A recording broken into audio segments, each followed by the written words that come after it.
Okay. So, okay, hold on. Okay. Welcome to the show, Sarah. Hi, how are you? So good. For everybody that is here, this is Sarah. She's a, would you say a tarot reader or like Yes. a tarot reader, a mom, and a content creator. First thing first, what you sipping on? Oh, I made myself a cocktail here, and Oh, it is gin with strawberry vinegar, actually, and a little bit of ginger kombucha. oh, that sounds like Yeah. it tastes good though. Yeah, it's good. I I have put white. I have this nice little garnish that's left over because I ordered WC Harlan's like to go cocktails. Mm-hmm. So I've got this nice little dehydrated lime in here. But yeah, I like vinegar in cocktails. So I have Mm-hmm. some nice vinegars that I add. All right, cheers. Clink. Cheers to you. um, so to start off, Yeah. what is tarot for those who don't know what it is? Like, explain the history behind it. Okay, so tarot is a 72 card. It used to be sort of a game, but it really is sort of a way to like, some people use it as fortune telling, some people use it and more as the way I use it is more as like a, a way to rethink, reimagine where you are in your life, as almost like a therapeutic uh, supplement. Oh, And it incorporates all religions, it incorporates a lot of different ethnicities, incorporates pagan traditions, Judeo-Christian traditions, and it's been around for well over 100 years. And then this deck, the sort of traditional Rider Waite Coleman Smith deck, came out I believe in the 1930s. I may be off by a couple years by that on that. Let's see. I actually have the deck in front of me. 1909. But this deck incorporates sort of all of the symbols that had emerged for each of the different cards. Ryder and Waite commissioned Pamela Coleman Smith to illustrate this deck, and this is the deck sort of we see most commonly. This imagery is very common, and now decks sort of are based off of this. So yeah. So are there different types of tarot, like cards, like decks, and then are there different types of reading? There's for every single reader, you're going to get not completely different, but you'll get lots of different types of reading. For me, I actually read a little bit different based on the deck that I use, based on the deck that I usually offer my querent at least 2 decks to choose from, because it really depends on what imagery speaks to you. This deck obviously has like a lot of imagery, lots of figures, almost every card has a person on it, and that implies a certain meaning for the card. It also implies, in my opinion, whether or not there are potentially other people appearing in your reading, or whether this is a really personal reading, because I have one of my other favorite decks has only singular figures, not groups. And all of the suit cards have no figures at all, which implies like a bit more personal meaning, that no one else is showing up in your reading. But there are also readers who read very literally, and that will read more of a fortune-telling style, offer a more fortune-telling style reading. That's not how I read.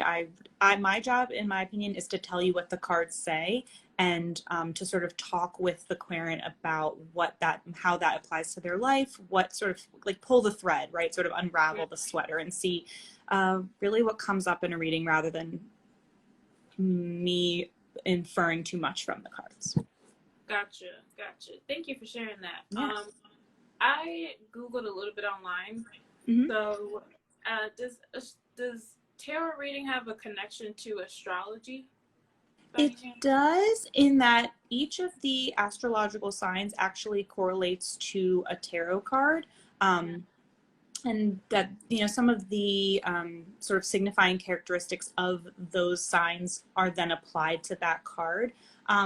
Beyond that, something that I'm actually really interested in learning more about, and I'm going to sort of delve into in the coming weeks, while we're doing all this isolation, is the numerology in tarot, because there's so much to learn when it comes to numerology, and I know very little, just the basics. So the numerology also connects astrology and tarot. I'm learning so much. Yeah.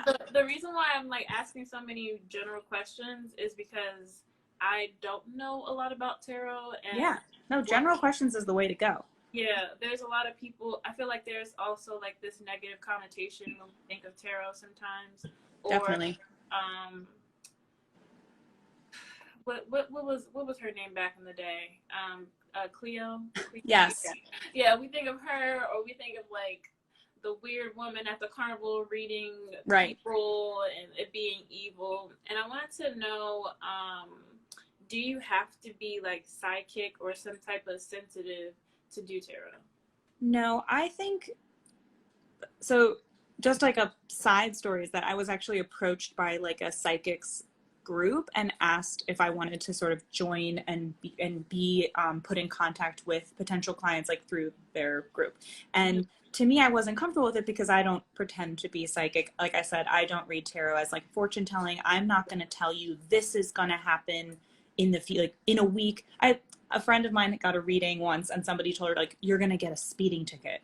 I'm like, that's so specific. In my opinion, tarot doesn't offer you that kind of information. But there are people that read like that. She didn't get a speeding ticket, so, but but you don't have to, in my opinion, you don't have to be psychic or anything. Tarot, like I said earlier, to get more into like this idea of it as sort of a supplement to therapy, is that tarot really acknowledges the many facets and cycles and journeys of the human experience. And that is what's so incredible and interesting about it, is that it really taps into what it's like to be a person, and it simplifies but also really acknowledges the ways that our journeys are always constantly cycling through, and the stresses and interests and passions and worries that we have at all times, and the way that they're sort of always all happening. So when you draw cards, like I said, I really tell my querent what the card says, and from there we figure out how it applies and how the cards that have been pulled then connect to one another and correlate into a larger picture and how that applies to someone's life. So I feel like I'm good at reading someone. I'm good at sort of drawing someone out a bit to share a bit more, so that the reading becomes more, luscious and more full. But I'm not a psychic. I don't already know what's happening with someone until they share that with me. Awesome.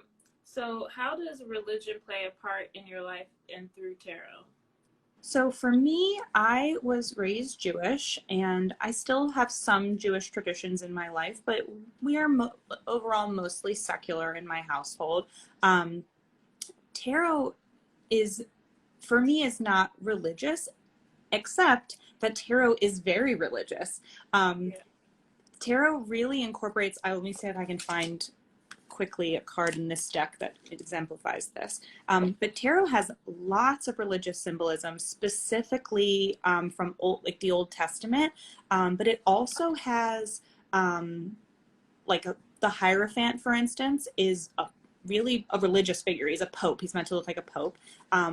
The High Priestess, here's the Hierophant. So you can see, he is quite literally dripping in Christianity. Yeah. And let's see if I can find her, High Priestess is the female sort of counterpart to the Hierophant, and she is holding a Torah. She has some cross imagery around her. There's Hebrew on her card. There's pomegranates, which are also very Old Testament, sort of like one of the main fruits. So while it isn't religious, I think that I know that it draws heavily on many religious elements and a lot of religious imagery. Right. Of course, this card is good. Oh, here she is. Okay, so you can see here, that she's, if you can read it, it says Torah on her scroll. She is also, you know, sort of in a religious garb. Yeah. There is, let's see if you can see it on this card. Not this one.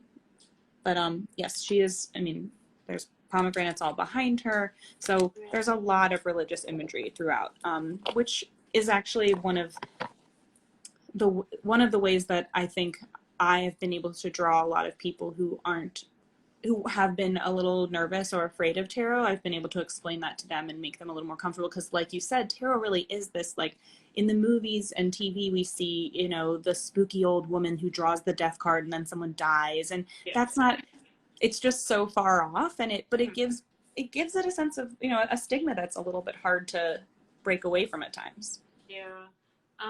So my somebody had asked earlier if it's okay for her to do it, but I think it'd probably be like a personal thing after you just explain, like, it has certain elements of every religion in there. Mm-hmm. She's saying like, oh, can I do it because I'm Christian and I'm scared to mess with it because I don't want to play with like other spirits, or, you know, like, I don't want to play around with the devil and stuff like that, you know? Yeah. So what are your opinions on that? So, like, to me, it has nothing to do, tarot is not like a Ouija board. You're not drawing spirits out. When I set my intentions before reading, I do call upon my own guides and guardians and ancestors, and I call upon my Aquarians guides and guardians and ancestors, because to me, that is a really non-religious, like, we all have, you know, ancestry. We all have a lineage to call upon that may or may not be looking after us, right? That's really, you know, whether or not someone believes in that is totally up to them. But that's my really open-ended way of including everyone. But we're not calling upon those people as, you know, ghosts in the room. We're really calling upon their influence and their knowledge and the way that they have, you know, brought us to where we are today, because it's our ancestry and our lineage that has, you know, culminated in our journey. So it's, for me, it's very non-religious. It's much more, it's spiritual. It's not religious, I guess. That's the simple answer. What should people, hold on. Oh, wait. Okay, so we already answered the question, like, does it open portals? No, it doesn't. No. Not a Ouija board. No. I don't play around with that. What types of people should we avoid when we want to get a reading done? So you mean like as far as the reader, like who should you go to? Yeah, like what are the key things that we should look out for? Like, for example, I know not to call one of those 1-800 sidekick places, because I'm like, that's not real.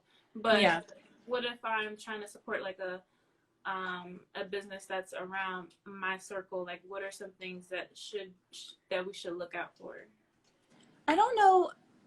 Okay, so looking out for, I've never had a positive experience. Like when I was growing up and tarot was something that I was interested in and hadn't learned and wasn't reading for other people yet. Mm-hmm. I've gone into a couple of the, you know, like there's one on the Avenue in Hamden, there's some in Ellicott City, and I've never had a positive experience, because a lot of that is, you know, sort of like drawing many, many cards and just talking a lot. You know, the reader will just talk a lot and see if something lands, and they sort of wait for you to react to something. I think the best way to find someone that to read for you is to sort of ask around and see who people you trust recommend. That's how I've sort of created my own network of people, of, you know, clients or people that I read for, because that's, you know, when someone says, hey, I had like a really powerful reading, I walked away feeling, you know, with a lot of insight, new knowledge, that's really the best recommendation, is someone saying I had a positive experience. But at the same time, there are people, those stores are open, right? They make money, they're still in business, and there must be people that have positive experiences there. They just might not be me. Yeah, it's different. So what should people expect from a reading? If they come to you, I guess. So, okay, so if you come to me, I like to think that I give sort of I don't want to say like special, but I like for my querent to feel like they really understand why I'm saying what I'm saying, why I'm offering the information I'm offering. Because I will pull all the symbols out, and I will make sure that I, say like, there's water in these two cards. What does that water symbolize? You have lots of blossoms, or you have the absence of blossoms, or there's desert in the background, or there's mountains in the background, because it all means something. And when you see recurring symbols, it implies that there's, it's something's coming up for you. I also get a lot into the meanings of the different figures, whether they are masculine driven or feminine driven. And I particularly usually read as some figures are only the person who's, getting a reading. They're not your dad or your brother, unless someone says like, no, that's not me. Then we work that out. But other people read more openly and say like, oh, this is your boyfriend, or this is your partner, whatever. Right. So I like to think that I give my querents like a lot of information, so that they walk away really with a comprehensive understanding of what the cards said to them, rather than just sort of a quick overview of each, and 30 minutes is up, that's it. Because I've had readings like that where it's strict on time, and that's not how I read either. I sort of say, you're getting a full reading, and when you feel like you've got the message, we're done. All right. Let me see. Oh, okay. So how has life been navigating being a content creator and a mother? Because you just had your baby girl, like, what, last 8 months, yeah. 8 months. 8 months, yeah. So I have been really lucky that I was going to start going back to work around this time, which obviously isn't happening anymore, which is fine. Yeah. And it's like let's start with like a mini anecdote. So like, there's this woman on Instagram whose name is Jamie Beck, and she's this incredible photographer, and she lives in France, and she has like a daughter who's like a little over 1. So she's, some months older than my daughter. And she started, throughout this isolation stuff, she started a hashtag called Isolation Creation, and she does these like stunning still life photos, sometimes with her daughter, sometimes with her in them, flowers, all kinds of things. And she posts like the whole creation on her stories. It's amazing. And then she invites other people to hashtag and share, and sort of has created, and there's like thousands upon thousands of posts because she's very famous. Right. So sometimes I look at people like that and I think like, how do you have the time? Like, a child it's a lot of work, and I'm home with her, and she's busy, and she's wants, we hang out. Most of my day is like hanging out with her and entertaining her and teaching her stuff and watching her crawl and making sure she doesn't bonk her head on something. And, there's not always time to create, the photos or the content or whatever that you might want to, just because for me, a lot of when I take photos or create something to post online, it's like I've sort of staged like a little thing with some flowers or whatever. Yeah. And it's not impossible, but it's not the easiest thing in the world. But now that she has like set naps and things, I say, oh, today I'm going to like have a little project, and I take my time and I do that. And other days I don't get to it, but it's priorities, and then other times I snap a random photo of her or me or whatever and think, oh, that's perfect. Like, I can't wait to just share. Yeah. I think that. Sorry about that. Oh, it's okay. It's really just. Oh, wait, can you? Oh, okay. There we go. I'm like, what? I'm back. Sorry, I got a phone call, so I had to. No, it's like, it was like doing that loading thing, whatever. Oh, am I back? So I have some fun questions for you, and then we're gonna get like a little deep. What's the funniest card you've ever pulled in a reading? I feel like the funniest card I've ever pulled, I don't know if funny is the right word. I always think it's like sort of funny when you pull a card that you're expecting, or a card that like is almost like it seems like I planted it, right? So like, I've had readings where, I had a reading with a friend who was nervous to get a reading. She was going through a really bad breakup, and she was like, I'm gonna get like this really heavy reading. And she did. But when you get a reading like that, it's like really affirmative, right? Like, so the Tower card is like, burn it down, it's not working, Oh, wow. it's time to rebuild. And she got the Tower card, which can be a really heavy card if you don't know what it's talking about or you're not ready to go there. But when you're already in the midst of a breakup, right, the Tower card can be very affirmative. Like, oh, okay, I need to do that. I need to get out of this. I need to just, there's nothing to save here. I recently had a reading with a friend who's pregnant, and she was just struggling a little bit with, you know, where we are in the world and sort of what that means potentially about giving birth and raising a baby.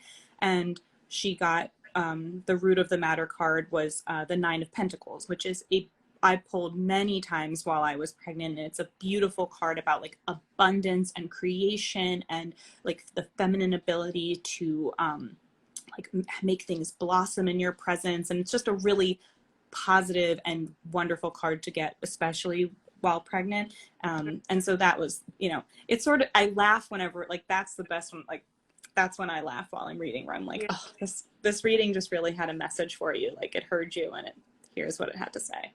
It's sort of like you're reading people's energy. Does that make sense?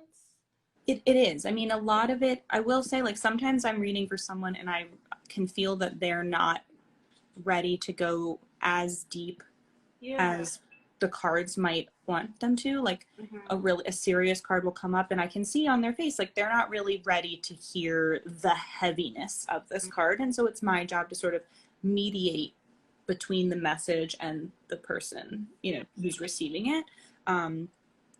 And other times someone's very open and we get like into the, you know, into the juice of the cards. So it really is just a matter of like sensing how open someone is and how willing they are to talk and open up to me, or whether they'd rather just absorb the reading and, you know, think about it at home and on their own. I love that. So, okay, what is the weirdest interaction you've ever had with someone? I have a really, okay. I read tarot at an event once, and it was like rapid fire readings, and it was a New Year's party, and people were drinking and they were coming in groups, right? So two couples came in together, and the one couple got the reading and they were loving it. They got a reading together. They got a love reading. They were like, oh yes. And the two women were friends. And the one woman who was in the second couple was like, this is amazing. This is so speaking to you guys. This is so amazing. I can't wait to get my reading. So the first couple leaves and the second couple's there. And her partner immediately starts sort of like bashing the whole process. He is not open to it. He doesn't want to touch the cards. This is for her, blah, blah.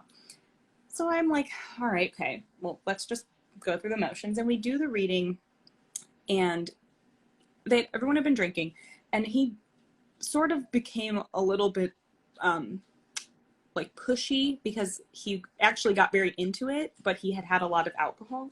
And he was like picking up all the cards, but he was telling me, oh, I had a reading once that was definitely like a hoax. Like, it was, you know, someone just swindling you out of money. He's like, I thought this was going to be that. Anyways, he got very excited and he got into the reading, but it was definitely like the funniest experience, where I sort of was having to like moderate all these people in this very like sensitive situation. But it ended up being really fun and positive, but it's definitely started out a little funny. Right. Have you ever seen a ghost? No. You know what? I haven't. And when I was little, I really wanted to see ghosts. Oh no. I was like trying to see ghosts when I was little, and they have never appeared to me.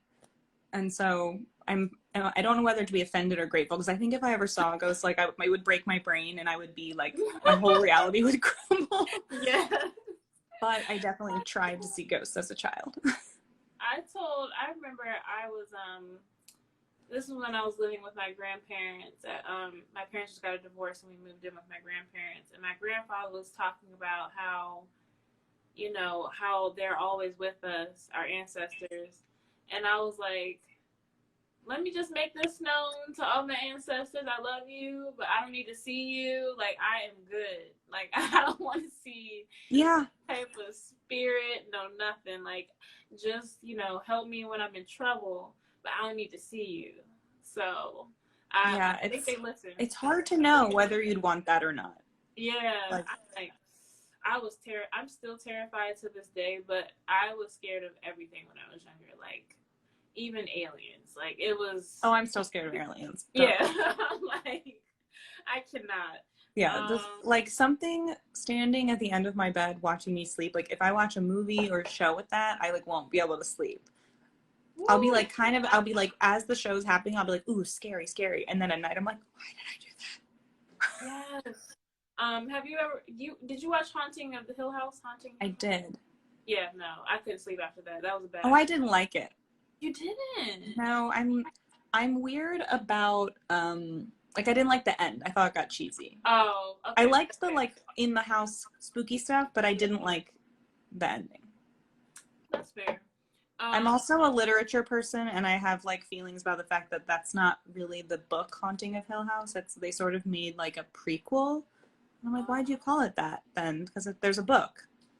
I think that they're coming out with a season 2 at some point.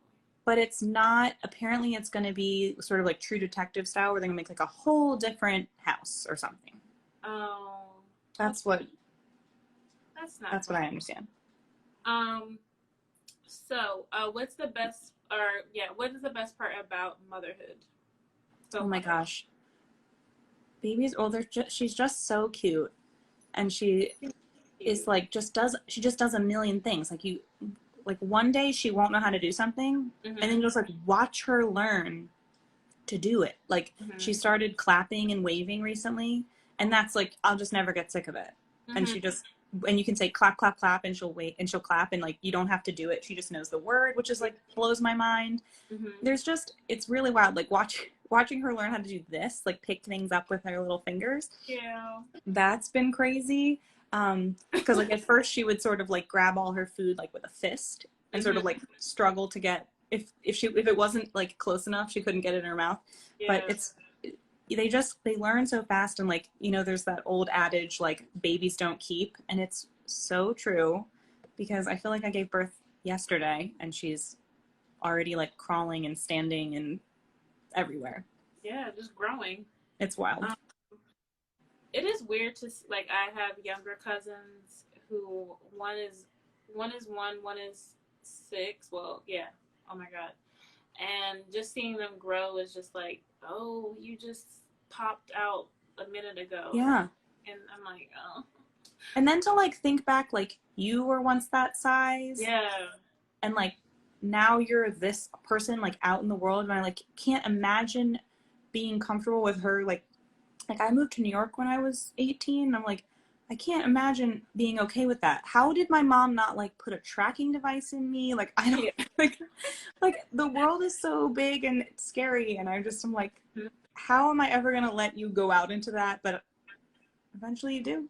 And it's just it's so weird to like, do the retrospect on like your own upbringing and growth. And somebody watched me learn all this stuff, and like, and now you're a full adult. Now you're a mother.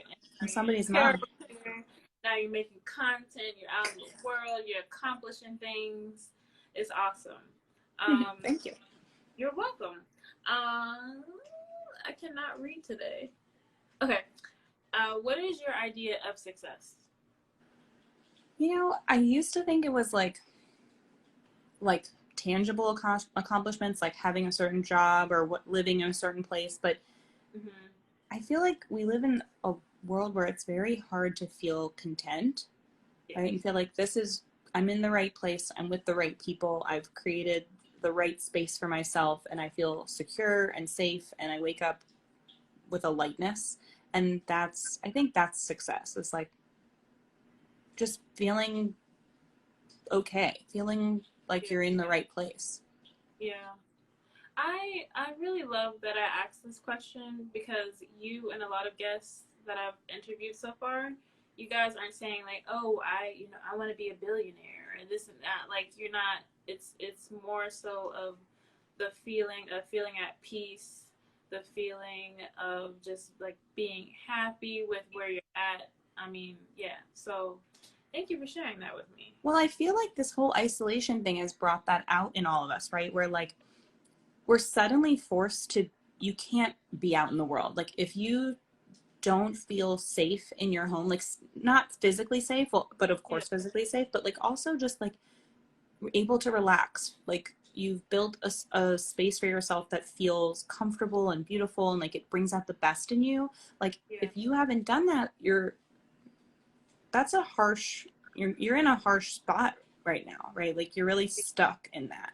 And I feel like it's bringing out this sense of like gratitude just to have safe spaces and gratitude for like the people around us, or the opposite where you suddenly feel like, oh my God, I'm not in the right place and I have to change that.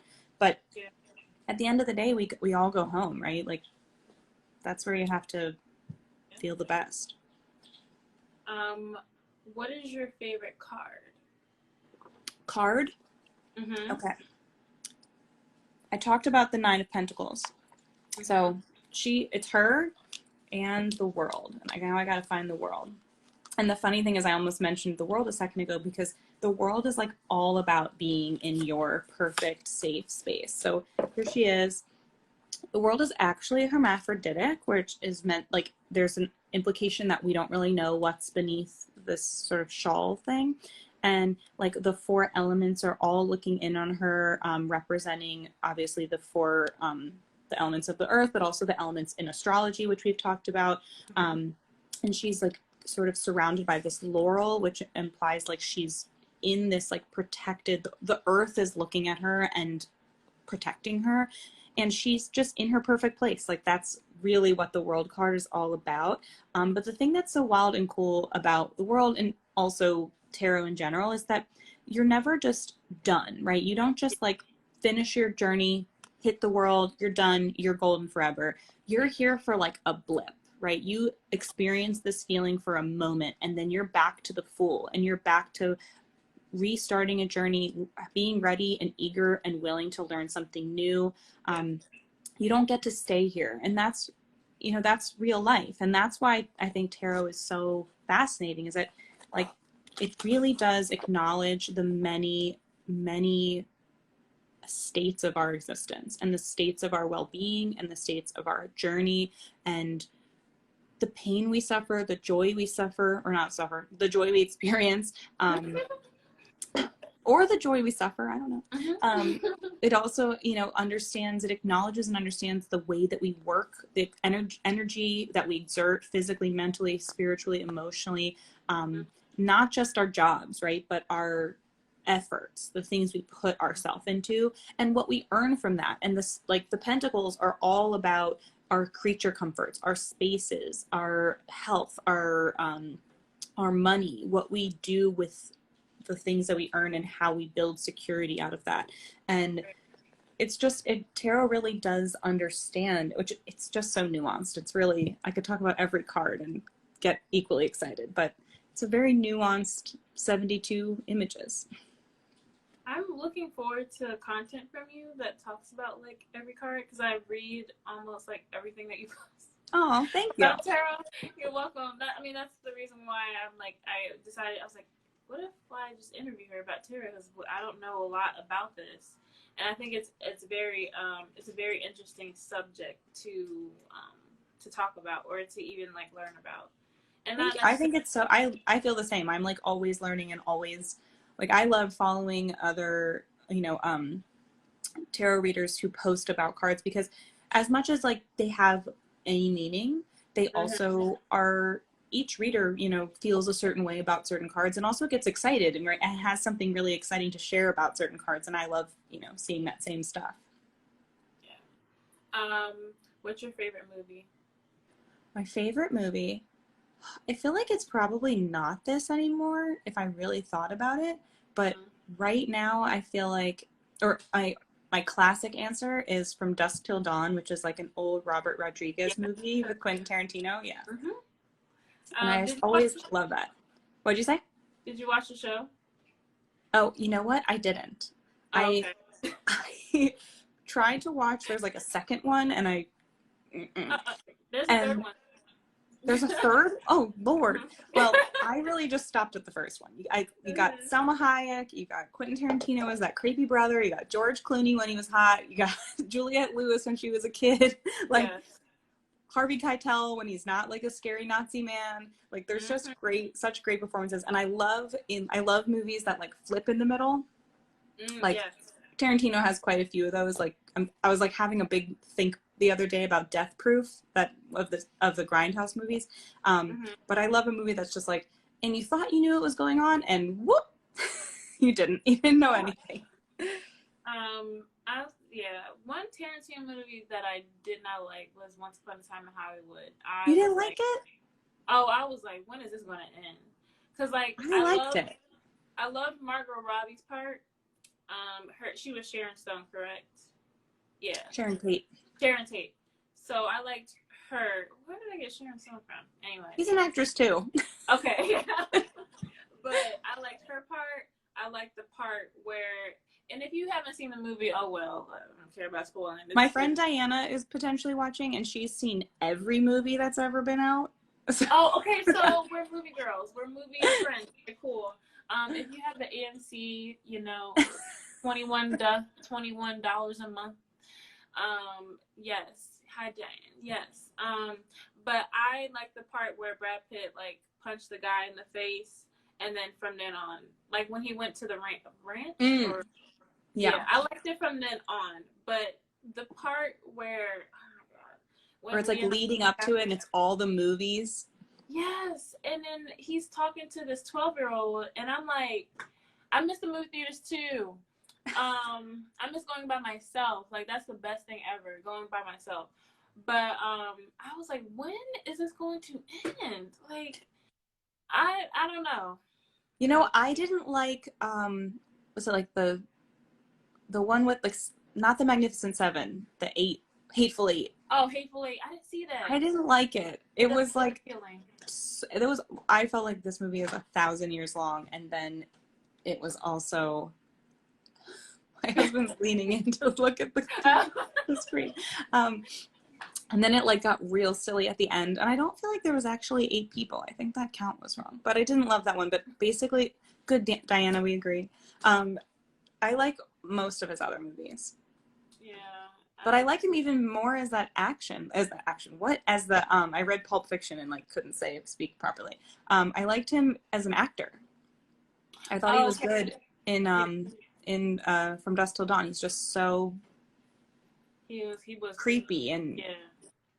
I'm like, what is wrong with you? yeah. My favorite Tarantino movie is probably Kill Bill. Kill I Bill. like Inglourious Bastards. Oh, okay, yeah, Glorious I'm a Bastards. big fan of that movie. I think I don't know. Kill Bill must have came into my life at a time where I was just like, I don't know. I was super young when that movie came out, but it was something. My mother-in-law is watching. Hi, Hi. mother-in-law. My husband's watching now. Hello, husband. Hello. But it was something so cool about seeing a woman kick ass. Like I just love seeing movies where women just kick ass and like. Yeah. I mean, you might die. Yeah, there's a lot of people that died, but at least you like kicked ass on the way down. You know. Oh yeah. Those are great movies. Yeah. So, what is something that you're most proud of? Okay, I guess. Okay, so it's like more, I don't know if it's existential, but it's like long term. I think I'm really proud that, like, I was pretty lost when I was younger. I really had, I like, what, I don't know, I really I struggled a lot when I was like a teenager in my early 20s. And I am just proud of myself for like sort of figuring that out and like finding a life that is healthy and is like I have a very supportive family. I have a beautiful little baby. And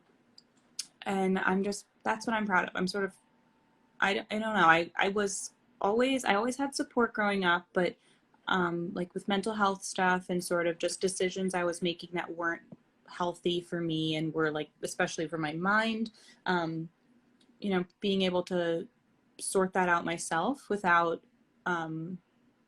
you know, like maybe if it was modern times, like, you know, a little while later, 10, Yeah. 15 years later, I would have had the encouragement to like get outside help, but I didn't. And I had to sort of navigate that path on my own. I'm just proud that I did. And that Yeah. I'm a happy, healthy adult with a life that feels good. I love that. What is something you want to let go of? Hmm. You know, I don't know. Right now, I don't. I guess like in the past couple weeks, there have been days where I've struggled with the, like that sort of burning issue that we've all had of like, what is, you know, how are we being productive? What does it mean to be idle for so long? And then there are days where being idle feels great, right? So it's really just, it's like a constant flux. But I think I do need to like personally navigate that and really sort out what do I feel like, what does productivity mean? Yeah. And, you know, how do I sit well or sit better with the feeling of being unproductive? Yeah. Yeah. Because sometimes it's okay to just not do anything. But Oh, yeah. so I feel like we've been programmed to feel like we have to do something. Like no matter what day, we have to do something. It's Yeah. like sometimes it's okay to just sit down and watch movies. It's okay. Yeah, I mean, and I have no problem. Like, obviously, I love movies. I watch Mhm. plenty of television. I'm not, you know, afraid of any of that stuff. But I Yeah. think I honestly feel like it sort of I needed like a kick in the butt. I was like, this. I need to just make projects. I taught myself how to marble paper, um, and that's been a project that I've been working on for a little while Yeah. since we've been in isolation and uh, putting together little like care packages for friends and family, and that's made me feel a lot better. Awesome. And what makes you feel loved? Oh, I don't know. Back massages. But I don't know. You know, I'm a very like personally I'm a very I think I like to be very affectionate, but sometimes I'm not always comfortable being very affectionate because I'm an only child and that sort of comes with only child syndrome. Um, and so I feel very loved when I'm able to have like a very open and honest dialogue with someone about how I feel about them and like hearing, you know, that and also being able to share that with someone else. My friend Renee and I had a very open, loving conversation today, and that made me feel very loved. Awesome. So thank you for being here once again. And Oh, where you're so people, welcome. What'd you say? I was saying, where can people find you? Oh, sorry, I interrupted you. You can always contact me through DMs on my Instagram, Mother and Wild. I also have like a link to my Etsy because I also make like skull creations and wreaths. I do tarot readings via Zoom or FaceTime right now, but I also eventually will be doing them again in person in and around Baltimore. And yeah, I'm very available and pretty easy to get in touch with. Thank you. Yeah. And what's a piece of advice that you can give um, to just anybody, like a mother or a younger person or somebody around your Ooh. age, family members? Show my thing lately has been like show yourself grace. Like